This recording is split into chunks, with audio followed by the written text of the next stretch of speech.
The American dream is dead.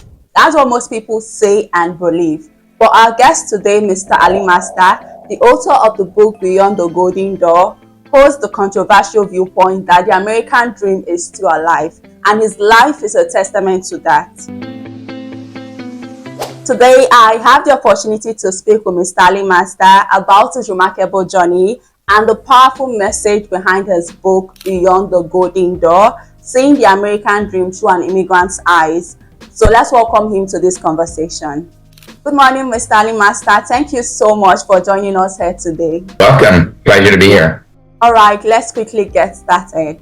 Your book Beyond the Golden Door revolves around the idea of the American dream. So how has your definition or understanding of the American dream evolved over the years? That's a good question. I would say that a lot of people think it's difficult to still live the American dream or access it, and I feel like it has become a little harder to achieve the American dream, but it's still available to people who strive. So I guess my view has evolved that it may be not as accessible to everyone, but it may be it's a steeper hill to climb, but it's still available to people. That's an interesting perspective. It's both encouraging and heartwarming to hear that the American dream is still alive for those who are willing to put in the work. You wrote about the 5 key freedoms that make up the American dream, which include the freedom to love, the freedom of religion, the freedom to build, the freedom to self-govern, and the freedom to fail. Which of these freedoms was the most impactful or life-changing for you? That would clearly be the freedom of religion that I found here, right? Because I grew up in a country where it was difficult to really explore any other truth but the way you were raised. And so the freedom of religion has impacts both here on earth and not on earth in heaven. So I would say that's the number one. That's interesting to know. You also shared a lot of your personal experiences in Beyond the Golden Door, from the good to the bad and the ugly. So which of these experiences was the hardest for you to share? And did opening up about it bring you any kind of peace? I would say, I think, obviously going through some of the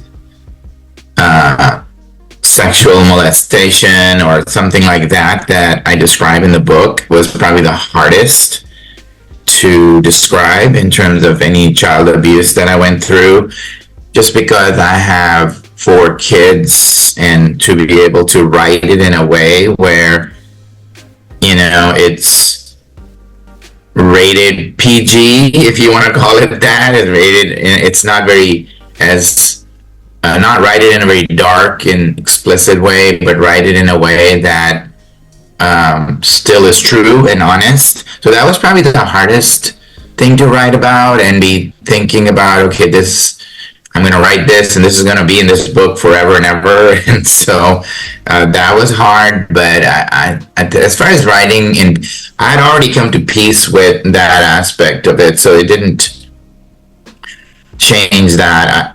And if I can add one more, I think also converting from Islam to Christianity, writing about that, knowing my family is going to read it, was hard, but that's probably the one that gave me the most peace. Once I wrote it and I interacted with my family, and they were very supportive of what I had to say, that gave me probably the most peace.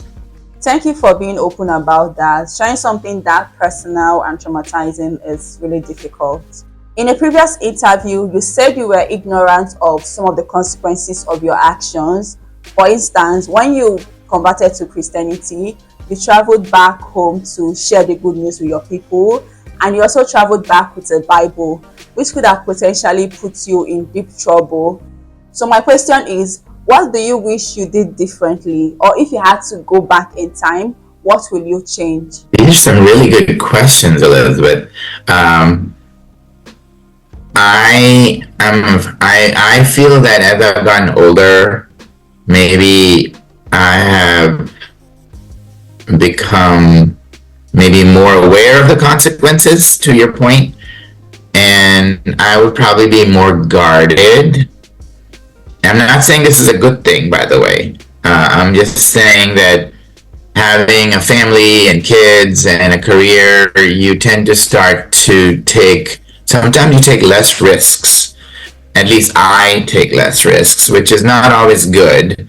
So if I had to go back again, I would probably not be traveling with a bag full of Bibles, which uh, which may not be the right answer, but I'd be more cautious. I'd probably take more training on how to share my faith in a more culturally sensitive way, instead of a Western way. I would do that differently. I'd be more cautious, which again, as I said, it's not always the best thing. Sometimes God just wants you to trust Him and take the risks. So that's how I would do that differently. I'd be probably more cautious. I completely understand. With time, we start to see things differently. That's all the questions I have. But before we wrap up, is there any project you're working on or something else you'd love to share with us? Sure.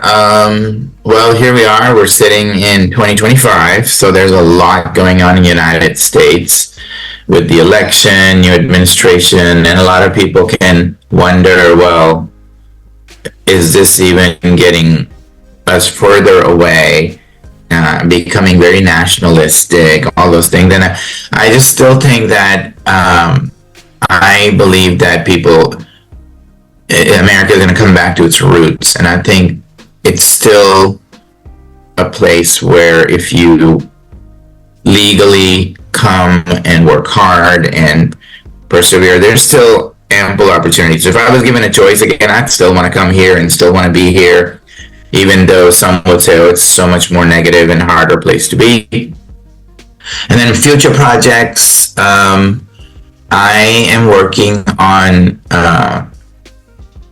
a project that would help educate young professionals on how to succeed in business based on things they don't learn in college, like how to interact with people or how to lead or how to build your brand, how to develop your presence. So that's probably my next project. All right. Thank you so much for taking your time to join us here today. It's been a pleasure having you here. Well, all the best with your next project with Online Book Club. Sadly, we've come to the end of this amazing and inspiring section with Mr. Ali Master. Don't forget, the link to get yourself a copy of the book Beyond the Golden Door is in the description box. Also, don't forget to like this video and share your thoughts in the comment section. Thank you so much for watching, and I'll see you in my next video. Bye.